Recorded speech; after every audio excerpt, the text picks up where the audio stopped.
I noticed it the first time on a Tuesday, driving home from the grocery store. My GPS, the built-in one, not an app, suddenly chimed and said it was recalculating. I hadn't missed a turn. The route just changed, adding 7 minutes and taking me down Riverside Boulevard past St. Catherine's Medical Center, where my father died on March 18th at 4:47 in the morning without me. I canceled the route and typed my address in again. It gave me the direct path. I thought it was a glitch. The second time was Thursday. Same grocery store, same destination. I was on Maple already, about to merge onto the highway, when the calm female voice interrupted. Recalculating route. In 400 feet, take the exit for Riverside Boulevard. I actually laughed. Bitter, short, and ignored it. But the GPS kept insisting every 30 seconds, the way it does when you're not following directions. Take the next legal U-turn. Proceed to Riverside Boulevard. I turned the volume down and took the highway anyway. My hands were shaking on the steering wheel. I told myself I was being irrational. On Saturday, it happened again, except this time I was coming back from the post office, a completely different direction. The GPS rerouted me within 2 blocks of leaving the parking lot. Riverside Boulevard, St. Catherine's. 7 minutes added. I pulled over and stared at the screen. The route looked normal. Blue line, accurate traffic data, estimated arrival time of 3:52 p.m. Nothing unusual except that it kept directing me past the place I'd been avoiding for 11 months. I should explain. I wasn't there when he died. He'd been in the ICU for 6 days after the stroke, and I visited every evening after work. But that last night, I went home. The nurses said he was stable. I was exhausted. I told myself I'd come back in the morning with coffee and the crossword he liked. They called it 5:13 a.m. He'd been alone for 26 minutes. The GPS started doing it every time I drove anywhere. Monday, I went to the bank, rerouted past St. Catherine's. Tuesday, I drove to my dentist appointment, Riverside Boulevard. Wednesday morning, 6:47 a.m., I was headed to the gym, and the voice said, "In 800 feet, turn right onto Riverside Boulevard." The sun wasn't even up yet. I gripped the wheel and kept going straight, but I could see the blue line on the screen stubbornly pulling me back toward the hospital, like a thread I couldn't cut. On Thursday, I tried using my phone instead. Google Maps. I typed in the address for the hardware store. The route loaded normal. I started driving. 3 minutes in, my phone map froze, and the dashboard GPS, which I hadn't even activated, turned on by itself and said, "Proceed to the highlighted route.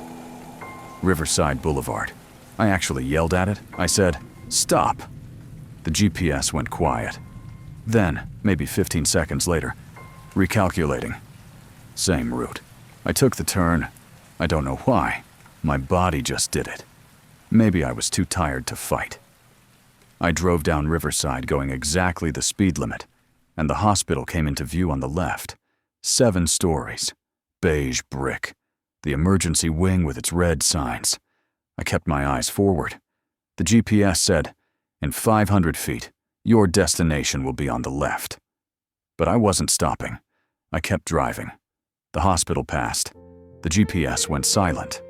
Then it said, "You have arrived." I was 3 blocks past St. Catherine's.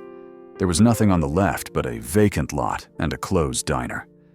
That night I unplugged the GPS. I pulled the fuse. I looked it up online.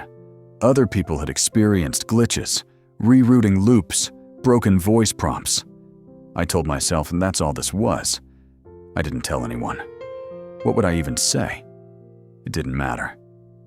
Friday morning, I got in the car to drive to work, and the screen turned on. No power. Fuse still pulled. The map loaded. The voice said, "Good morning. Proceed to the highlighted route. Riverside Boulevard." The time on the screen read 4:47 a.m., even though it was 7:35. I sat there staring at it. The clock on my dashboard showed the right time, but the GPS was stuck. 4:47, the exact minute. I drove to work using street signs. I didn't look at the screen, but I could hear it, quietly, underneath the hum of the engine. Recalculating. On Saturday, I got back in the car and just sat there. I wasn't going anywhere. I just sat in the driveway with the keys in the ignition, and the GPS turned on by itself and said, "Proceed to the highlighted route." I looked at the screen. The route was there.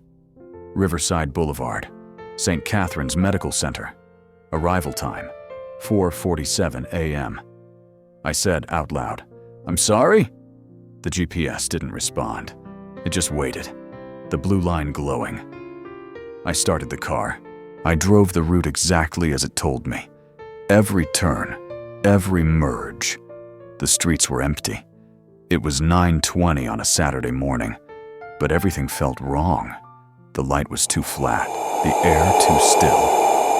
I turned onto Riverside Boulevard, and the hospital appeared ahead, exactly as I remembered it. The GPS said, "In 200 feet, turn left into the visitor parking lot." I did. I parked in the same spot I'd used every night that week in March. Space 34, second row from the entrance. The GPS said, "You have arrived." The time on the screen still read 4:47 a.m. I looked up at the hospital. The lights were on in the ICU. 7th floor, third window from the left. I turned the car off. The GPS stayed on. The voice said very quietly, "Please proceed to the highlighted route." There was no route on the screen anymore, just a dot. My location, St. Catherine's Medical Center. I got out of the car. I walked through the parking lot toward the entrance. The automatic doors opened. The lobby was empty. No staff at the desk. No visitors. Just the hum of the fluorescent lights and the faint smell of disinfectant. I walked to the elevator, pressed the button for the 7th floor. The doors closed. When they opened, the ICU hallway stretched ahead, long and pale green under the overhead lights. I walked toward room 714. I knew the number without checking. The door was closed. I put my hand on the handle. Behind me, I heard it. Not from the car, not from my phone, just in the air, soft and even. "You have arrived." I pushed the door open. I don't know what I expected to see, but the room was empty. Just the bed, stripped bare. A chair by the window. The machines gone.